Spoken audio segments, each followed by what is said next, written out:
Flory Models, I'm Flory. Great week this week, lots of bits and pieces going on. A little bit different for me because obviously I'm working on armour, which we'll talk about in a moment. A couple of things. First of all, I had every intention of carrying on with the Hawk. As we can see, this is the point you're going to join me on. I was talking to a couple of the guys about it, and they've been talking about doing a different type of gloss work with a product I haven't used before. It is on order, okay, but it's going to take a couple of more days to get here, hence whilst I haven't finished off the Hawk. But as you can see, it has been primed up. We've just done with a Vallejo primer right the way over this, because as I say, you might have seen it floating around the bench recently. It was a little bit black. That was just me test fitting areas and everything else. But we're going to go from this stage of being in primer, and what we're going to do then is talk our way through the gloss work and how to get that great mirror deep glossy look to your models and things like that. So that one is done, but as I said, I am waiting for this new gloss to turn up, okay? Basically it's a new lacquer that goes over the top, which is very much like an automotive lacquer but won't affect decals and stuff like automotive lacquers do. But anyway, we'll talk about that next week because I am on with that next week, but I had every intention of getting on with it. And I was talking to the guys and I thought, well, I've never used it before and you'd probably like to see about it.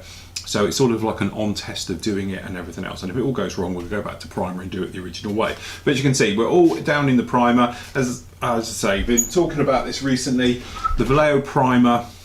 If you watched the Reaper build, I used it extensively using these polyurethane paints, and as I said, I am a real convert to them now. Once you get the hang of actually using them, the only advice I can really give to you, okay, is quite a high air pressure and mist on a very light coat first. Literally, just as you know, if you're using grey, it's even hard to see it on grey plastic. Mist that on, leave it just 10 minutes, okay, come back, give it another misty coat right over it, okay, then afterwards let that dry for another 10 minutes, then come in and then you can just plaster it, okay, and it gives it something to stick to. This stuff likes to have something to grab hold of. I did speak about it before about I use Tamiya paints and things like that, and Vallejo paints because they dry very quickly and you can sand them. I do tend to do that. I tend to pop around, especially as we've been doing on this one, around this gear door, spray them in, give them a light rub over, and you can see if you've got any lines, joints, center seams, things like that. And it was just that thing, a way of doing it. Then you can come along with, you know, this type of stuff. The great thing about this stuff is it just covers up all the imperfections, okay? We used it a lot when we finished off. If you've been watching the actual one on the F-117 stealth fighter, the thing is, it's we wanted to cover up panel lines. Okay, it's not just seams; it's panel lines in general, and we did that very successfully with a couple of coats of this stuff. But what you have to do is layer them up. If you put one coat down quite heavily, what happens is the panel lines just show up again. It's great, smooth them out a little bit, but it won't obliterate panel lines, and that's what you always had a problem. If you put too much paint down, you tended to lose panel lines. The great stuff with this polyurethane stuff, it tends to still level down, very self-leveling and everything else. And as I say, it cleans up really easy as well afterwards. A lot of people said to me about clean up. As long as you don't let it dry in your airbrush, you'll be absolutely fine. Another quick tip as well, when you're spraying it, especially if you're like me and you've got two-prong nozzles, you don't have much trouble with build-up, okay? And when you get a little bit of build-up in this area, you can get spitting. But what you do tend to find is you get a ball each side of it, okay, appears on the tip, and then what can happen is that when you're spraying, those little bits flick paint. As soon as that happens, it puts speckles onto it. So one little tip I can do is I take off the guard off the end. What this does then, it prevents any type of build-up on the end. I know it's dangerous because one, you're going to stab yourself. We've all done it, okay? Secondly, obviously you run the risk of damaging your needle if you drop it or anything else like that. So I always think a guard is important. Many years ago, if you go back, what, 8 years now, when I first started doing these videos, you'll notice I never used to have a needle guard on any of my airbrushes. In fact, it was this actual airbrush. Okay, and I used to literally come along and I'd be spraying with no guard on it, purely because acrylic paints, you tended to get build up on the end. It was only when I discovered that you could actually get these two-pronged nozzles for the Infinity range, which fit anything from Harder and Steenbeck, that I thought, right, okay, well, we'll get hold of a nozzle, complete nozzle set, and we'll switch over. And I've done it ever since, and I have been protecting my nozzles this way. But when you're using polyurethane paint, it does tend to build up quite quickly on the end. It does cause spitting and cause a few little problems. So if you want to, just whip the end off, and you can carry on spraying and going through it all like that. we've had loads of good work up on the site. As I say, you've been following through. Got to mention it that Jonas's Zero basically coming to an end now. Fantastic. It's beautiful. It's like a masterclass in weathering and assembly and everything else. Gorgeous, gorgeous work like that. Ross's structural P51. Loads of feedback on this one that I've been getting. As I said, I probably wouldn't build it myself. I would love to, don't get me wrong, and there's a rumour going around they're going to do the Corsair, so that would be nice in Corsair as a structural model like that. But the thing is, it's just a time factor, okay? If I can fit it in, maybe I'll get one next year and have a go at it. But also, I have to say, Ross has done an amazing build on this. You know, okay, I know it's easier to perhaps watch it on video and I can show you about doing it. But when you're working with like photo etch parts as that's done, Ross explains it particularly well and his photos are stunningly clear. So you can see exactly how he's doing it and everything else. Maybe if they drop out something next time, everything else. I know a lot of you said, where'd you get it and everything else. You do have to, I think it's Hobby Link in Japan is the only place you can get it from as far as I'm aware. As I said, it's definitely a Far East product. I'm not aware of anybody in the UK having them in, but as I say, they're not cheap, around about £300. So was that $500, $550? They are not a cheap item, but looking at it, it is absolutely stunning. It's especially how Ross has got it mounted with the Tamiya one and that one next to them with the same markings. Absolutely stunning, fantastic. So I think it's one of those ones where you probably build one and then you might think, oh, that was nice, I'll build another, because I do know they do the Zero as well. They do the Zero in it, the P51, and the rumour mill going around is that they're going to do the Corsair as well, for you. So be interesting to see how that one goes. Anyway, after that, we've got Dave Beswick's carrying on with his fire truck with the LED lighting and everything else. We've got lots of that in there. We've got Hans will be carrying on very, very shortly. He's very busy at the moment, but he'll be carrying on with the Black Widow. I know some of you have been asking about that. And Steve's Thornycroft Transporter, the next part of that is up today as well. So actually, what you've got today on the site, apart from me rabbiting on, you've got the last part for the F-117, a stealth fighter. And thank you for all the kind comments on that. Lovely build, thoroughly enjoyed it. And I know I didn't mention about using the wash in paint. It's one of those things, I think we've all had it. To be honest, I put it in the display case. It's so flat I don't have it out because it will just, it's like a dust magnet, that thing. But when you're building stuff, and I'm sure we've all been doing it, you think, I'm going to do it like this. Like the Hawk was a classic example. I had every intention of showing you my gloss routine for that. And then, you know, it works so well you don't need to. Okay, so you think, it's a bit like if you're doing weathering and things like that, you think, I'm going to do X, Y and Z on weathering, but you get to a point you think, no, I'm going to leave it, it's fantastic. That's what happened with the F-117. We used, as I say, there's probably 7 different coats of blacks and different shading, post-shading, pre-shading to get that dead flat finish to it, and it just worked so well. It was like, I can't touch it because it's too good, you know, I'm going to wreck it if I do come into it. But basically, I know a lot of you have been asking about, you can mix the Flory Models wash, I wouldn't try it with anybody else's, with your acrylic paints. It does go particularly well. So what I'm going to do this week is a standalone video on using washes in the actual paintwork itself. To basically, it does 2 things. First of all, it kills the paint, makes it extremely dead flat. Secondly, it will change the colour of it by shading. So it's not going to change the colour massively, but obviously if you stick black into white it will, but if you're using it to change subtle colours, and it works great for post shading basically. That's what I use it for. Hopefully I'll be showing you extensively about using the washes on the tank very, very simply and everything else. So as I said, we've been working on the old Merkava tank, and I do say in part 1 the Mavica, but it's the Merkava tank and I should know better.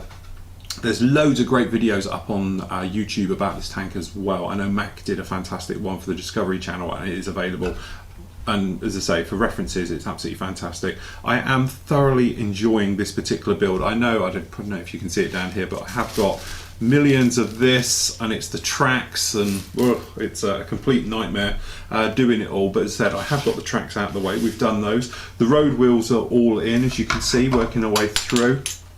Sorry, it's not glued. The wheels all put on. To be honest, they weren't too bad at all. Polycaps, a little bit troublesome, but we explain that in part 1 of the build as you go right the way through it. So in total, I don't have any problems with this kit at all. It's absolutely fantastic. The only thing I've been pointing out, guys, when you watch the video, you see it, don't put the photo etch stuff on yet. Wait until you're in a situation near the end of the build, then put it on afterwards. But as you can see, it's not going to take many parts to get this together. I think 2 parts will probably have this together, and then I think it'll be another 3 or 4 parts during painting, weathering, because I'm going to go to town on this one. We're going to be doing chipping. I'll show you some techniques that I don't use all the time, but like hairspray techniques and things like that. I'll show you on about doing the tank, but it is coming together very, very well. I wanted to get this one together this week, which I will do, and then I'll be starting on the ship next week, which we're doing over that side of the bench and everything else. So Monday will be part 1 of the Merkava tank, and then what I'll do is I'll put up part 2 on probably Wednesday, and then part 3 on Friday. So you'll get 3 parts this week,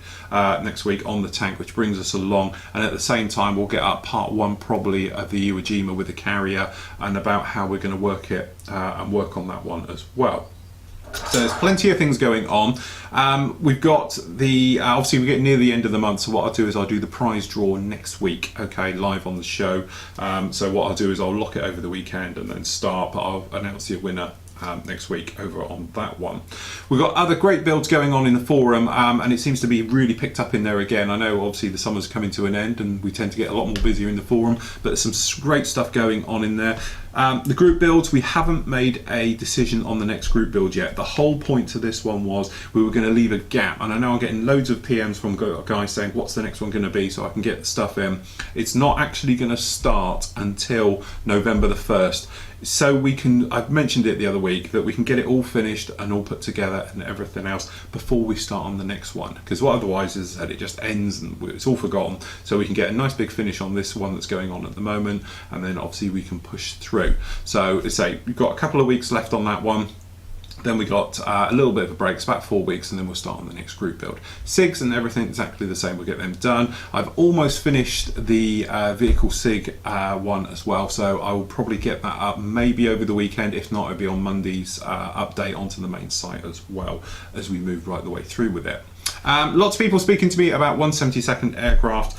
I've had multiple emails saying, I wish you would do it. You tend to do all this bigger stuff. Can you do some smaller stuff? I've actually ordered in, and they'll be in hopefully beginning of next week, a couple of small 172nd, a couple of Airfix kits, a couple of Revell kits, and everything else. I'm going to do a little mini series on doing them, because they're only going to be basically sort of 3 or 4 part video builds on them, because obviously this is small, but they'll be known as a sort of the, not being patronising, I know it sounds patronising, but I'm going to call it basic builds. And it's basically for the beginner, somebody coming into the hobby, returning into the hobby, because at that scale I can show you quite quickly how they go together, because obviously there's not much to it, and it's more about painting and weathering and airbrushing